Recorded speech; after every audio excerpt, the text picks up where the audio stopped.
Salut tout le monde, bienvenue sur Be Ready, j'espère que vous allez bien et du coup aujourd'hui est-ce que vous vous sentez prêt à aborder le premier sujet, c'est ce qui va se passer quand on va partir de la maison.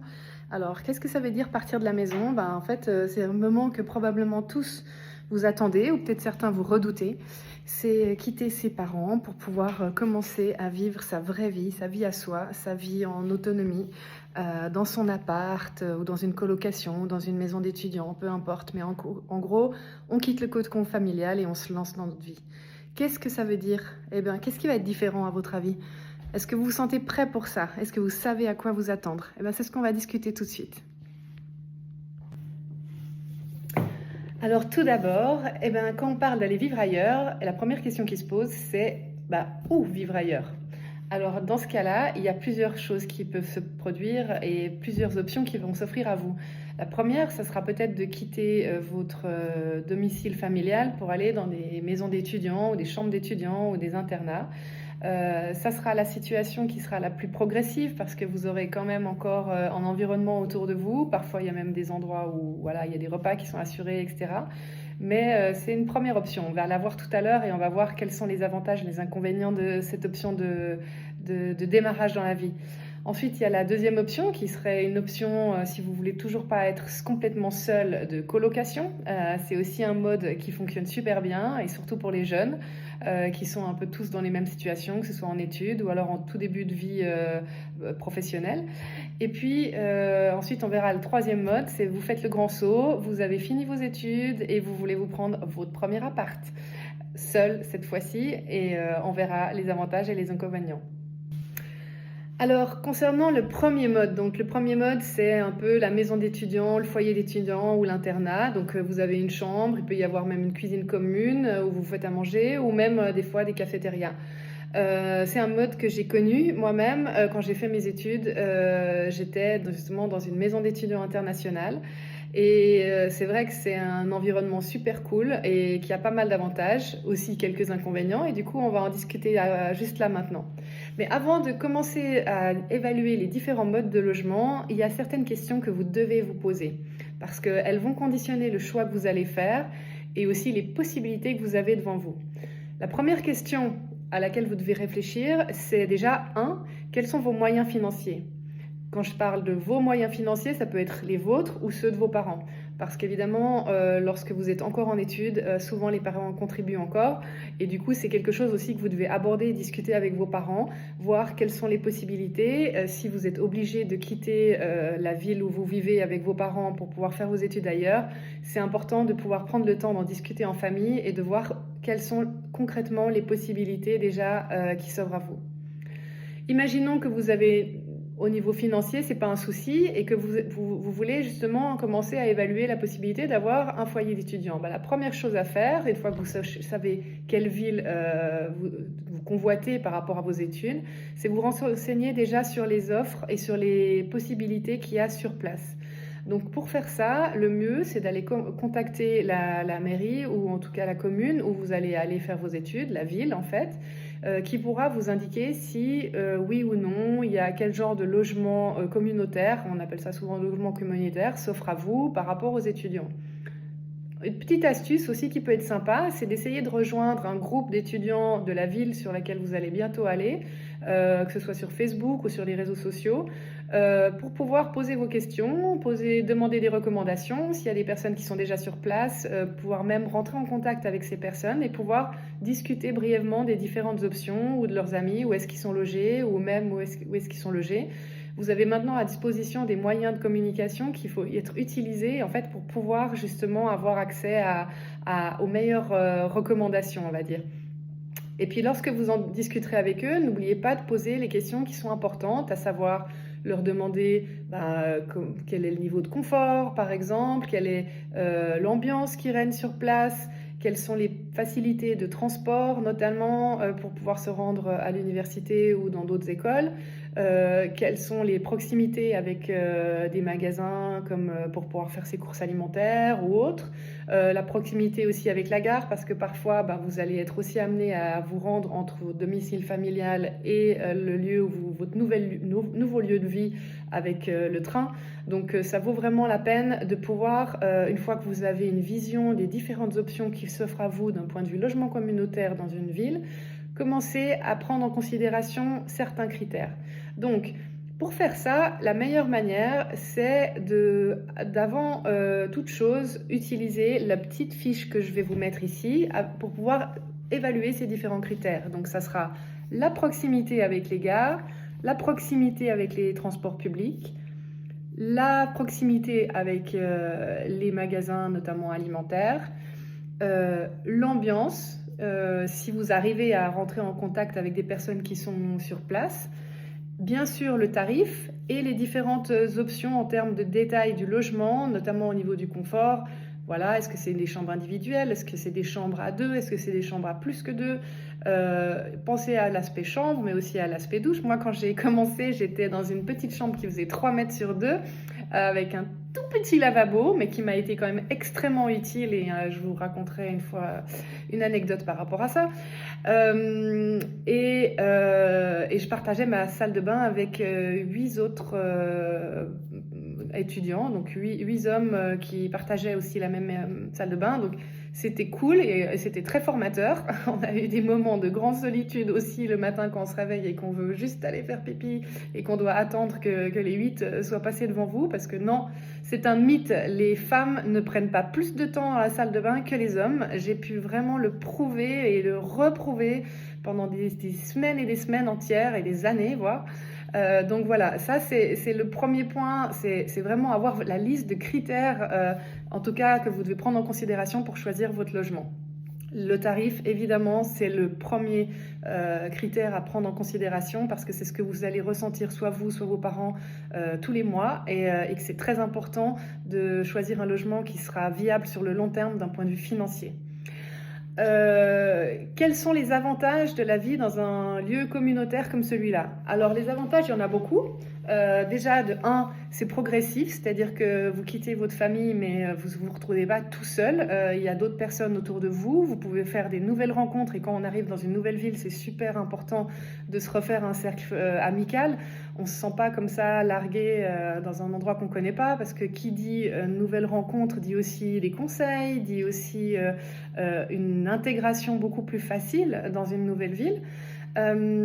Ça peut être vraiment génial parce qu'en termes d'ambiance, c'est aussi des très très bonnes années de vie, hein. Les premières années où on quitte la maison, moi ça fait partie des meilleurs souvenirs probablement que j'ai, c'est les années que j'ai passées dans cette maison d'étudiants. Et puis l'avantage aussi, c'est que si vous avez quoi que ce soit, si vous tombez malade, si vous ne pouvez pas aller faire les courses, vous ne pouvez pas manger, vous avez quoi que ce soit qui vous arrive, vous n'êtes pas tout seul. Et il y a de l'aide à disposition, des ressources à disposition, il y a des personnes qui peuvent venir et qui peuvent facilement vous donner un coup de main. Ça, c'est je dirais, un des plus grands avantages. L'autre avantage, c'est aussi évidemment que si vous faites des études, vous pouvez travailler à plusieurs, c'est motivant, c'est stimulant, vous ne vous trouvez pas seul face à vos études et c'est toujours plus facile de se retrouver. Moi, ça m'est arrivé tellement souvent de me retrouver jusqu'à 2 heures du matin dans la salle à manger avec plein d'autres étudiants et on travaillait ensemble, on se donnait des astuces, des trucs, on se motivait, on se réconfortait quand c'était un peu plus difficile et c'était vraiment une très très chouette expérience. Au niveau des inconvénients, parce qu'il y en a, les inconvénients, c'est les inconvénients de la vie en communauté. Donc, c'est-à-dire, évidemment, il faut avoir de la patience, il faut avoir du respect, de la tolérance, parce qu'on est tous différents, on a tous des façons de vivre complètement différentes. Et parfois, moi j'étais dans une maison internationale où on avait 64 nationalités, donc c'était extrêmement riche en diversité, en culture, en échange, en partage. C'était fabuleux, mais parfois ça crée aussi des difficultés de communication et il faut qu'on apprend aussi dans ces situations-là à vivre à plusieurs et c'est vraiment toute une expérience en soi, même si c'est une difficulté en début de vie vu qu'on sort d'un environnement très très familier dans sa famille ou avec des gens qu'on connaît, avec un mode de fonctionnement qu'on connaît et là on se retrouve face à des nouvelles personnes, mais néanmoins c'est extrêmement formateur Et probablement, moi, c'est l'expérience qui m'a le plus aidée après pour pouvoir pénétrer le monde du travail et travailler avec des équipes, avec des gens, avec des personnes différentes, avec des cultures différentes. C'est probablement ce qui m'a le plus aidée en fait pour pouvoir faire un job après correctement et puis rentrer dans la vraie vie active de la manière la plus préparée possible. Mais voilà, ça reste aussi des choix. Il y a des personnes qui sont aussi plus sociales que d'autres, qui préfèrent parfois être un peu plus seules et isolées. C'est un peu plus difficile de se retrouver isolé quand on se trouve dans un environnement communautaire que si on a un appartement à soi tout seul. Donc ça, c'est, je dirais, posez-vous la question déjà de quel type de personnalité vous êtes. Est-ce que vous préférez être entouré de personnes? Est-ce que vous avez besoin, par contre, sinon de moments où vous êtes un peu plus seul, d'avoir l'impression d'être un peu plus indépendant et calme? Ça, c'est un des critères que vous devez aussi évaluer avant de réfléchir à ces différentes options. Ensuite, la vie communautaire, ce qu'elle a aussi de différent, c'est que vous pouvez très bien passer par une phase où vous vivez dans une maison comme ça avec plein de personnes, ça correspond à votre besoin du moment, et puis peut-être au bout d'une année, vous vous rendez compte que ça joue pas et que vous avez envie de plus d'indépendance. C'est relativement facile de stopper des contrats, mais il faut quand même connaître aussi toutes les modalités de résiliation des logements lorsque vous êtes dans ce genre d'environnement. Donc, une fois que vous avez défini le budget, si vous partez sur ce genre de logement, c'est très important d'être au clair sur quelles seront les modalités pour pouvoir en sortir aussi, si tout d'un coup ça ne vous correspond plus. Pas que vous vous sentiez bloqué pendant un an dans un environnement qui vous correspond pas, c'est pas tout à fait le but. Donc, renseignez-vous bien aussi sur cette modalité-là de résiliation. Vous contactez les établissements, ils pourront vous donner toutes les informations par rapport à ça. Ça, c'est le logement, je dirais, communautaire, qui se prête beaucoup, surtout pour les personnes qui sont en études. Il y a des personnes aussi qui travaillent et qui sont aussi dans ce genre de logement, mais elles sont moins nombreuses. La deuxième option, c'est la colocation. Donc la colocation, c'est simple, hein, c'est vivre dans un appartement qu'on partage avec 1, 2, 3 personnes, tout dépend de la grandeur du logement et de la situation. Mais le principe, c'est justement de rencontrer des colocs et puis de vivre à plusieurs en ayant sa chambre individuelle et des zones partagées comme la cuisine, le salon, etc., la salle de bain. Ça peut être individuel ou communautaire, tout dépend des appartements et des logements. Par rapport à ce type de vie, je l'ai aussi vécu. On retrouve les mêmes avantages que la vie en communauté, à savoir rencontrer des nouvelles personnes, ne pas se sentir seul, avoir aussi de l'aide si jamais on est face à une situation où on est un peu plus en difficulté. Par contre, on va dire que la différence, c'est que là, vous êtes dans un groupe beaucoup plus restreint, que les personnes, vous allez les voir beaucoup plus fréquemment, ou en tout cas, vous allez les sentir davantage dans votre intimité. Et que si toutes les relations se passent bien, ça peut être génial. Si ça se passe moins bien, ça peut devenir un peu plus compliqué. Et je prendrais juste peut-être un exemple. Par exemple, si on compare la vie en communauté dans une maison d'étudiants, par exemple, dans une maison d'étudiants, on est souvent responsable, par exemple, du ménage de sa chambre. C'est-à-dire, voilà, moi je suis dans ma chambre, si je veux être bordélique, je suis bordélique, ça dérange que moi. Et ça, c'est pas un souci. Par contre, si je vais dans la salle à manger, etc., en général, les zones communes sont nettoyées par l'établissement, ou en tout cas, les étudiants aussi y participent, mais il y a des règles qui sont définies. Dans une colocation, les règles, elles devraient être définies, mais parfois, c'est pas forcément le cas, et on peut vite se retrouver dans une situation de tension ou de conflit si, par exemple, on n'a pas tous les mêmes valeurs dans les personnes qui vivent ensemble. Une personne qui sera bordélique, quelqu'un qui sera maniaque, etc., ça risque d'être plus compliqué de cohabiter. Mais ça, c'est comme dans toute famille ou dans tout couple, on va dire, c'est quelque chose à prendre en considération. Si vous êtes une personne qui est très flexible, qui n'a pas forcément des gros principes sur lesquels elle tient, qu'elle est à l'aise en fait avec tout ça et qu'elle est relativement souple, ça peut se passer très bien. Si c'est quelqu'un de très communicant aussi, etc. Si on est sur une personnalité et si vous avez un peu plus de peine à exprimer aussi parfois les choses qui ne vous correspondent pas, parce que vous prenez sur vous, vous n'osez pas trop exprimer les choses, vous pourriez vous retrouver dans une situation où vous seriez un peu plus emprunté et un peu plus gêné d'exprimer à votre coloc que ça serait bien qu'il nettoie ses assiettes qui traînent depuis 4 jours dans le lavabo. c'est à prendre en considération. Qu'est-ce que vous êtes prêt à faire? Qu'est-ce que vous êtes prêt à vivre ou pas? Même quand ça se passe très bien au niveau des colocations et que vous êtes avec des gens avec qui vous entendez bien, n'oubliez jamais que c'est quand même important de définir des règles de vie commune pour garantir que ça se passe bien sur le long terme.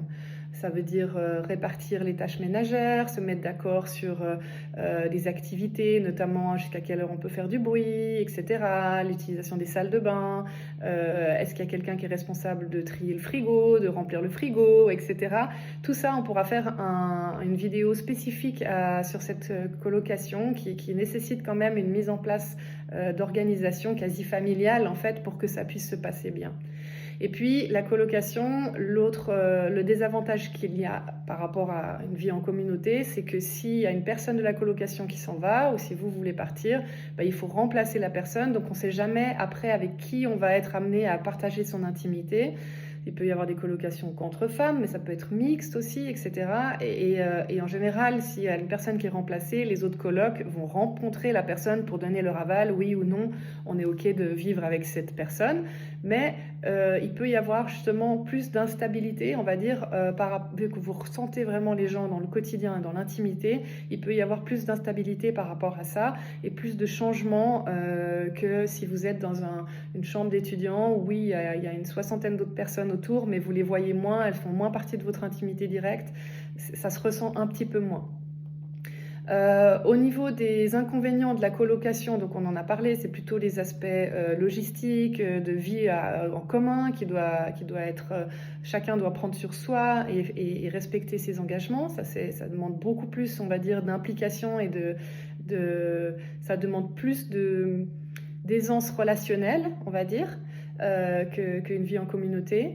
Mais les avantages aussi, c'est vraiment de pouvoir avoir l'impression de vraiment se créer des amitiés, des amis aussi, d'avoir aussi des soirées sympas, comme on peut l'avoir aussi en vie communautaire, de pouvoir inviter des gens, faire des repas, etc. le soir, ça peut être vraiment très très chouette. Et puis aux parents, ça leur donne toujours cette assurance de se dire que voilà, vous quittez votre domicile familial, mais vous n'êtes pas complètement seul et que du coup, vous avez des ressources si jamais c'est nécessaire. Donc ça, c'est le deuxième mode. Je pense par rapport aux critères pour choisir une colocation par rapport à l'établissement communautaire, c'est les mêmes critères, mais il faut y rajouter vraiment les aspects relationnels avec qui se trouve déjà dans la colocation, poser les questions depuis combien de temps est-ce que ces personnes sont dans la même colocation. Si vous voyez que les personnes, elles ont changé, qu'elles ont toutes moins de 2 mois d'ancienneté dans cet appartement, ça peut aussi vouloir dire que la situation est moins stable et que potentiellement vous devez vous attendre à avoir des changements qui arrivent plus fréquemment. Donc rajoutez aussi, quand vous évaluerez les colocations possibles, tous les critères qui vous semblent importants dans la vie de tous les jours. Voilà, moi je sais, je suis quelqu'un, l'aspect que j'ai besoin d'avoir du temps dans la salle de bain, c'est important pour moi, ou alors pas du tout. Est-ce que je me sens prêt à faire la vaisselle de quelqu'un d'autre parce qu'il ne l'a pas faite, ou est-ce qu'au contraire je me sens prête de lui dire qu'il faut qu'il la fasse? Est-ce que je me sens prêt à accepter qu'il y ait du chenille de la part de quelqu'un d'autre sans le vivre mal pour autant, etc. C'est des choses, ça fait partie vraiment d'une préparation parce que c'est ce qui va faire aussi que quand vous arriverez dans la situation, vous n'aurez pas l'impression de découvrir, mais vous vous serez posé ces questions avant. Donc c'est important de bien imaginer et de rencontrer les gens, de bien discuter, d'être aussi assez clair sur vous, sur vos attentes, sur vos besoins, etc. avant de pouvoir conclure un contrat de colocation.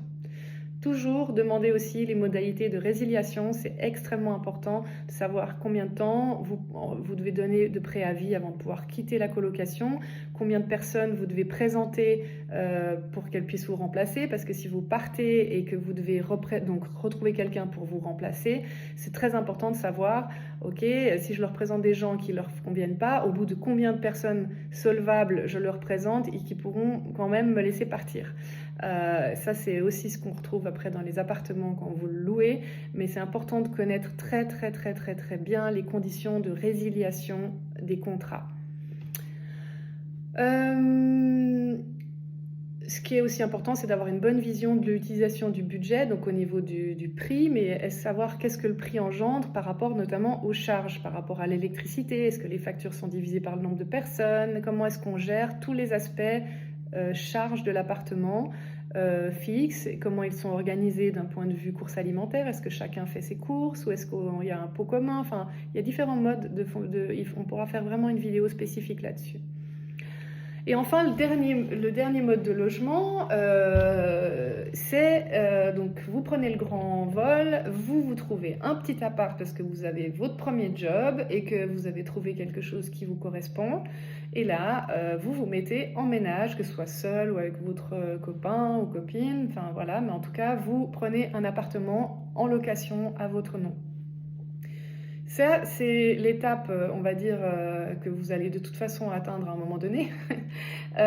Et c'est celle qui nécessite, je dirais, peut-être, on va dire, le plus de préparation d'un point de vue plutôt logistique, mais moins d'un point de vue relationnel ou préparation, puis que vous serez seul, vous aurez tout à gérer seul, mais ça sera de toute façon le cas tôt ou tard, mais il n'y aura pas la présence d'autres personnes, donc vous avez moins à vous poser des questions sur ces aspects relationnels, etc., comment ça se passera, et ça peut paraître plus simple, on va dire, de ce point de vue-là.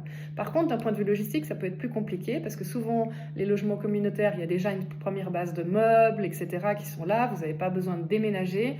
Les colocations, souvent aussi, tout est fourni, enfin la cuisine, tout ça, en général, tout est fourni. Vous pouvez venir avec certains objets personnels, mais en général, la base est là. Quand vous prenez votre appartement, le premier point, c'est déjà que vous devez vraiment avoir tout ce qu'il faut pour vivre. Alors, vous pouvez aussi choisir des locations meublées au départ, hein, ou vous dire, ben voilà, j'ai mes premiers salaires, j'ai déjà des meubles que je peux prendre depuis chez moi, chez mes parents, et puis je me lance. Donc, voilà, le logement en location seul, ça nécessite des démarches administratives parfois un tout petit peu plus compliquées parce qu'il faudra aussi faire la recherche de l'appartement avec des documents à fournir pour pouvoir être accepté au niveau du dossier, pour pouvoir rentrer dans l'appartement, ce qu'on a moins au niveau des établissements communautaires et des colocations. Mais là, les conditions d'accès au logement peuvent être un petit peu plus compliquées, donc il faut s'y prendre un petit peu plus aussi en avance. Et puis, enfin, surtout par rapport à l'aspect dossier. Et puis, si vous trouvez un logement, là, on fera vraiment une vidéo spécifique sur comment préparer un déménagement, comment aménager dans un nouvel appartement. Il y aura des vidéos qui seront là et qui seront faites spécifiquement pour la partie déménagement, des vidéos qui seront faites spécifiquement pour la partie organisation dans la maison et notamment gestion des risques domestiques. Parce qu'il faut savoir que quand on prend un nouveau logement et qu'on n'a jamais vraiment vécu seul, il y a certains, la plupart des accidents domestiques qui se produisent au domicile de vie. Et quand on est en tout début de vie, il y a certaines choses de base qu'il faut comprendre et qu'il faut connaître pour pouvoir vivre en toute sécurité dans son premier appartement. Donc si on résume, il y a 3 modes principaux de logement lorsque vous quittez votre famille, et puis chacun de ces modes ont des avantages, des inconvénients. Et ce que j'aurais voulu vous demander de faire aujourd'hui, si vous en avez le besoin, c'est n'hésitez pas à prendre une feuille de papier, vous mettez sur la feuille 3 colonnes, le logement communautaire, le logement en colocation et le logement seul, et que par rapport à ce qu'on a dit aujourd'hui, que vous notiez sur ces feuilles les critères qui vous semblent importants, les avantages ou les inconvénients que vous avez retenus par rapport à votre situation et qui vous paraissent les plus importants. Comme ça, prenez un petit moment pour y réfléchir, utilisez ça aussi pour en discuter avec votre famille et voir, ok, par rapport à moi, par rapport à ma personnalité, par rapport à mes envies, par rapport à mes besoins, qu'est-ce qui est le mieux pour moi? Ça va vous aider pendant quelques temps à y réfléchir, à concrétiser. Vous allez peut-être vous dire « Ah non, moi, le logement en colocation avec d'autres personnes, me lever le matin avec quelqu'un que j'aime pas en face, c'est hors de question ». Peut-être qu'au contraire, vous allez vous dire « Ah, j'aimerais trop vivre comme la série Friends et puis vivre en colocation, même si ça doit être compliqué, je me réjouis d'apprendre ». Bref, en tout cas, l'essentiel, c'est pas, il y a ni une de ces options n'est la bonne, ni une de ces options n'est pas la bonne. Toutes sont valables, par contre, toutes sont différentes. Et la seule personne qui peut savoir celle qui sera le plus avantageuse pour vous, c'est vous. Et j'espère que vous êtes ready pour pouvoir vous poser ces questions et pouvoir avancer sereinement par rapport à ce premier choix que vous allez faire dans votre vie, qui peut paraître anodin, mais qui va plutôt conditionner tout le reste de votre vie, car c'est là que vous allez commencer à ressentir l'indépendance, et c'est très important de vous sentir dans un environnement qui vous ressemble, dans lequel vous vous sentez bien, parce que si c'est pour faire des études, vous allez avoir besoin d'énergie, si c'est pour commencer un travail, vous allez aussi avoir besoin d'énergie, et tout le temps que vous aurez pu mettre à trouver l'endroit de vie le plus approprié pour vous, ça sera tout ça de gagner en sérénité. Voilà. Alors, je vous retrouve très vite pour pouvoir évaluer plus en détail les différents choix. Une fois que vous aurez déjà réfléchi à vos critères, on pourra faire un zoom sur les différentes options de logement et puis voir concrètement comment s'y prendre pour commencer à rentrer dans une colocation, comment s'y prendre pour trouver un appartement ou comment s'y prendre pour pouvoir intégrer une communauté qui existe déjà. À bientôt les Ready!